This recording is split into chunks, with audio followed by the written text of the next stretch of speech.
kind of like two-sided. We do listen to the community. We want to make the change based on community feedback, but at the same time, we also play the game, right? Every day we play test it. But after all, it's a video game. It has to be fun.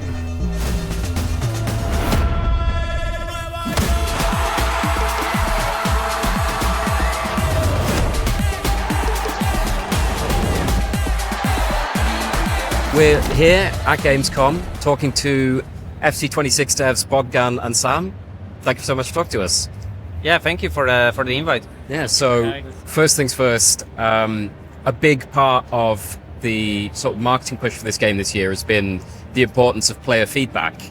How big has player feedback been in the development of this year's game? Yeah, I think it's huge. We obviously talk to our content creators a lot, to pros, but we listen to the community a lot, throughout the different sources, right? Social media, etc. Now we have the player feedback portal as well, where players can directly leave feedback about the game. But yeah, we can talk a little bit more about what we're doing with 26 based on players' feedback. So really the big one is fundamentals, right? So if you think about dribbling, passing, shooting, goalkeeper, we focus on improving those key aspects of gameplay.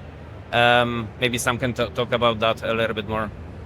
Yeah, well, the one more thing I want to say about community feedback.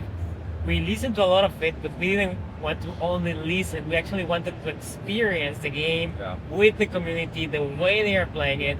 So we actually travel from Canada to Europe to visit esports studios, to visit content creators directly in their homes, see their setup, see what exactly they are playing, how they are playing FC. So there's a lot of learnings, and we based most of the features, as Bogdan said, based on for 26 based on that feedback. The biggest feature in 26 and came from that feedback was just dribble. It's called dynamic dribbling, and it's the biggest year we've ever had in terms of dribbling in FC.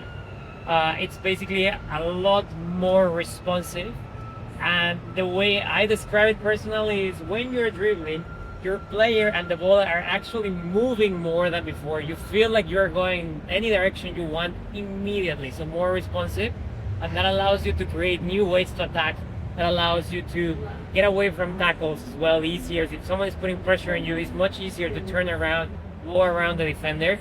So in general, we think that that's a big addition to FC26, the dribbling, but there's a lot more.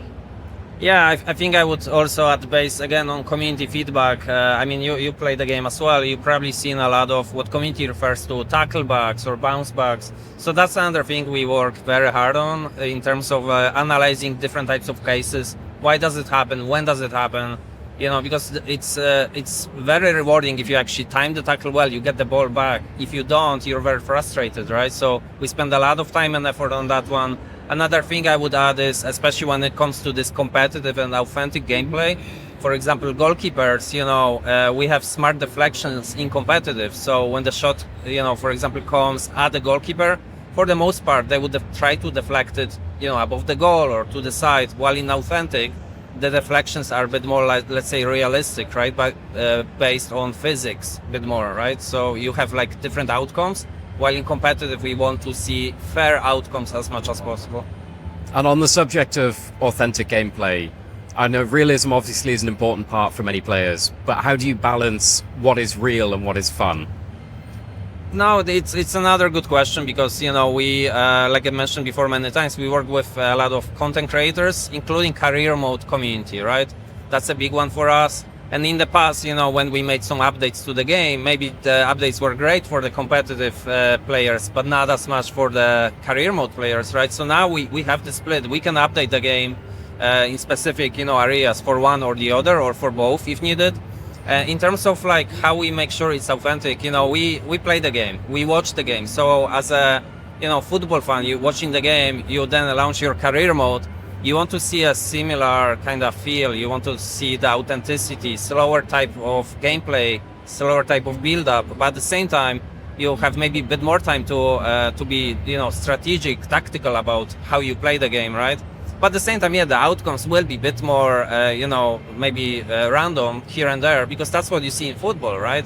While in competitive, you really don't want to see that as much, right? Because you want to have the fair outcomes as much as possible. But after all, it's a video game. It has to be fun. Yes, the more realistic, the better. But after all, fun. Fun. That's the first goal, and then we have different ways to achieve that for competitive and for authentic, as Bogdan was saying. And there's gonna be moments where we just need to make the decision: can we, let's say, change the speed of a player to something that's perhaps not realistic, but gonna be more fun? And often we have to make that decision. After all, it's a 12-minute game, and you have to score goals in those 12 minutes. So how do we achieve it? And every year we try to change different parts of the game, passing, shooting, to achieve it, to achieve a balance of a game that's fun and as realistic as possible. And obviously, you've only got a certain amount of time to make the game every year. You can only do certain things. How do you determine what feedback is useful and what you want to work on for that year's game? Yeah, I mean, it's something we do every year, right? So every year we look at the feedback. We obviously have all the data we need, right? And we say, okay, well, clearly this is something we need to look at, right? So like I mentioned, on the defending side, the tackle bugs, that was like, if not number one, it was definitely in the top 3, top 5. Dribbling, it wasn't maybe something community talked about a lot, but at the same time, we felt we can make it even better, right? So it's kind of like two-sided. We do listen to the community. We want to make the change based on community feedback, but at the same time, we also play the game, right? Every day we play test it. We ensure that it's fun. So yeah, there are things like dribbling in this case where we notice we can actually take it to the next level, and we did. Yes, basically as developers, we need to combine what we hear from the community with our own experience to really understand what the game needs. For example, we can hear passing is not good enough, or passing needs to be improved. But perhaps the problem is not passing, the problem is that interceptions are overpowered. So it's us working with the community, playing the game, discussing internally with all the different designers and producers, and we understand what exactly we need to change. Right, it seems almost cheeky to ask before the game's even come out, but players are always looking for the next thing. Once the game comes out, they try the new dribbling, the new authentic gameplay, everything. Where do you go from here? What's next? I think that I would call it the process continues, right? So we already have closed beta at the moment. We already see a lot of feedback. Most of the things, knock on wood, people really love, but there's already some opportunities that we see there, right? And we're already working on maybe some future updates, right? And it's gonna continue throughout the cycle, right? We're gonna ensure that the game is tuned. It's always fun. In Ultimate Team, for example, we have different types of campaigns coming up, new types of players.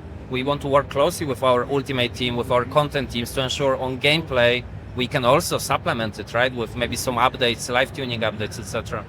And I can tell you one very specific one that we're already working on based on community feedback from the closed beta. It's positioning. The community is asking for more attacking support, less AI defensive support. So we are already, as we speak, the team is basically making changes to try to provide that. So there's always something else that we'll be working on, and we are preparing the team to make sure in FC26 we stay as close as possible to the community the entire year, meaning more changes based on the areas of the game that are receiving that feedback. Yeah, and I think what's important to note, maybe I mentioned before, but like if there is a change, let's say to positioning, to player runs or how they defend, if we determine internally, well, this is actually maybe not a good change for authentic gameplay, we have the ability to only have it in one or the other, right? We can have it in both. If it's a good change for both, great. But now it's very important for us to ensure that we do not damage the other aspect of the game, right? Awesome. Well, that's all I got for today. Thank you so much for chatting with us. Absolutely. And I hope the launch of the game goes excellently. Yes, absolutely. Thank you. Thank you. Thank you very much for this.